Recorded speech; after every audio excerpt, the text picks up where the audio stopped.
बिल्कुल, अगर वो तुम जैसी समझदार, खुददार और मजबूत औरत को हैंडल नहीं कर सकता तो एक लम्हा भी ना रुके नूर। मैं सच कह रहा हूँ, ये कोई खुशामद नहीं है। जिसे तुम्हारे साथ होने पर फख्र ना हो, उससे तुम्हारा कोई ताल्लुक नहीं होना चाहिए।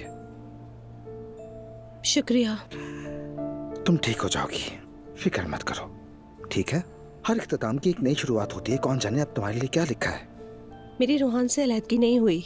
मेरा मतलब है कि हम बस अलग अलग घरों में हैं, लेकिन हाँ, खैर छोड़ो इस बात को। तुम डिस्कस कर सकते हो। नूर, इसे प्री ब्रेकअप कहते हैं, जैसे कि प्री मेनोपॉज होता है। यानी एकदम से टूटने से बेहतर है आहिस्ता आहिस्ता फासला बन जाए। दोनों को आदत हो जाती है, लेकिन फैसला तुम्हारे हाथ में है। हम दोनों ने बहुत कोशिश की है, समझ ही नहीं आता। ये तुम्हारा करियर नहीं जो मेहनत की जाए। सभी कोशिश करते हैं। कभी दिल घबराए, बात करने का दिल करे तो हाजिर हूं, ठीक है? जानती हूँ। शुक्रिया। Take care.